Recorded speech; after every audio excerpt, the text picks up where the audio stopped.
Today we are at the University of Florida asking students which political figures they think that these 4 mansions belong to. But what happens when students find out that these 4 mansions, adding up to $3.2 million, all belong to BLM co-founder Patrisse Cullors? Does this make them more hesitant to support the organization? Let's find out. So I have a series of photos of mansions that I want to show you. And then you're going to guess which political figure owns it. So the first one, this one is going for $415,000. Who do you think owns this?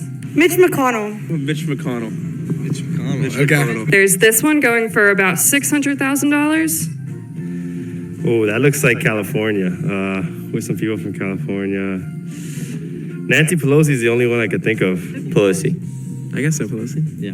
This next one is $800,000. Who do you think owns this one? Oh, 800,000? That's ridiculous. No, but I'll say Obama. Hillary. I'll go with Hillary too. $1.4 million. This one's in Malibu. Who do you think owns this one? Trump. Let's go with Charlie Kirk. I changed my answer. Ben Shapiro. So the total amount of all these homes is $3.2 million. What if I told you that one person owned all 4 mansions? I should have seen that coming. What would your guess be then of that person who owns all 4? Again, $3.2 million in luxury homes. Hillary Clinton. I feel like, I don't know, that's like, for people to own multiple, that's like a Trump vibe. Obama.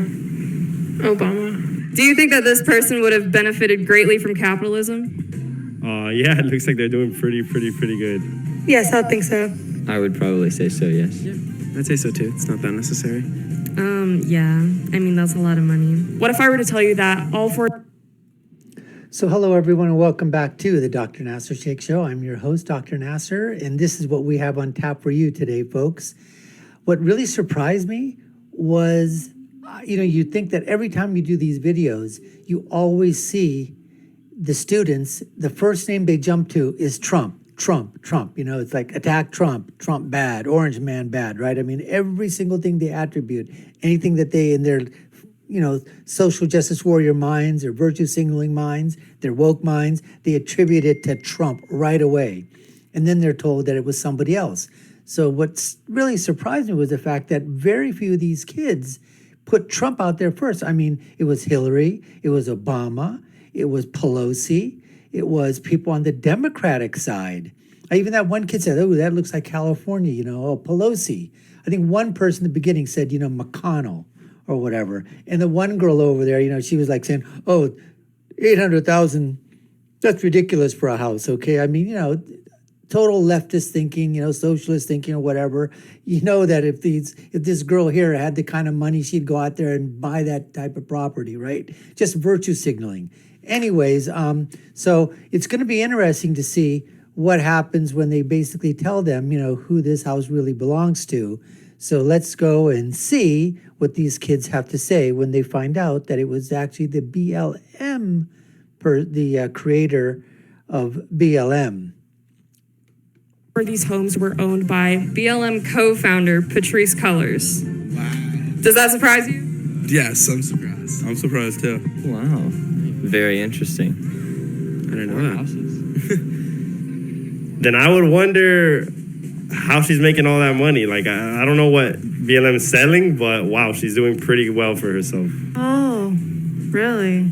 Damn. To own that many houses that are amounted to such a big number of money, you have to have a really big source of income. It's like, where is that income coming from? Yeah, it does surprise me. You would have never thought that someone in that position could be able to hold that much money. An activist, like same as her, wouldn't be able to have that much money. In a recent interview, she called capitalism tragic. I really have understood this moment while the COVID-19 and the illness is tragic. What's more tragic is capitalism. Do you think that's hypocritical at all? I might say slightly so, yes. It's a bit. Slightly so? You might say slightly so? What these kids, you want to parse their words. That guy's probably going to be a lawyer, right? An attorney. Slightly so? Hypocritical due to the fact she owns all these houses. Like, I would want to know how she got this money. Yeah, that's kind of ironic.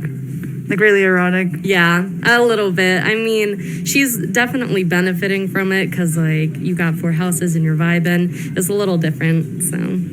It's not that necessary, and she's sort of preaching against this sort of thing. So, I mean, yeah. Unless she doesn't like owning 4 homes, which I find hard to imagine, I think that, yeah, it's a little hypocritical because capitalism is kind of paying for her lifestyle. The mother, Breonna Taylor, recently came out and called the Black Lives Matter organization a fraud. The family of Michael Brown and a New York leader of the Black Lives Matter organization is calling for an investigation to see where this $3.2 million came from. Knowing all of this, seeing her luxury estates, does this make you guys, I guess, less inclined to donate to the organization or more hesitant to support it? Definitely more hesitant if you're unsure about where the money is coming from, if they're asking for so much donations. Based on, like, the fact that she is bashing capitalism and then also seems to be benefiting from it, yeah, I would probably be a little more hesitant. I have seen that what's also striking here in this video, I don't know if these kids have sort of, mellowed out a little bit or whatever, but I think in the face of just that unbelievable amount of money, I don't think there's any other conclusion that these kids can come to. Although sometimes, you see kids, their mental gymnastics are running through their heads, how can we spin this in a way that, makes it look good or whatever. But for the most part here, except for just a couple of those answers, it does seem that these kids are, actually shocked that this is going on, as if it could never, ever happen. All right. I mean, if this had been, something happening with Trump, they probably would have known about it, or an allegation, they would have just, come up with it, right away. But because it's BLM, they don't have a clue until this was basically shown to them. And then the quote, where she basically says, capitalism is bad. So for these kids to basically say, absolutely, I don't know how much these kids would donate anyways, on their students, obviously. But whatever amounts of money that they felt that they could part with, they certainly are basically coming out and saying that, hey, absolutely, it would be very hard to support this institution now, knowing until we know, what the hell is really going on. Where is that money going to? So I have to applaud these kids in this segment, in this one here. They're pretty rational, almost conservative, I would say. Yeah, that's sort of something that she needs to be held accountable for, I guess. I would always, before I donate to anything, I'd want to see where the money's going. Definitely be more hesitant, and I would probably try to research more exactly where my money's going from and what it's being used for.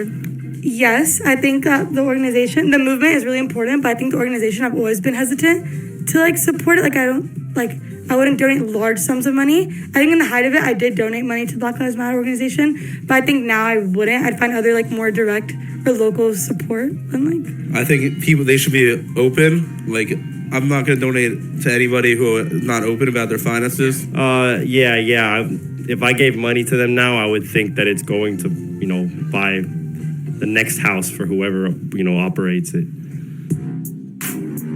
So it just, again, goes to show you that bottom line is that when these kids are basically told, or whoever it is, that, look, here's what's actually happening.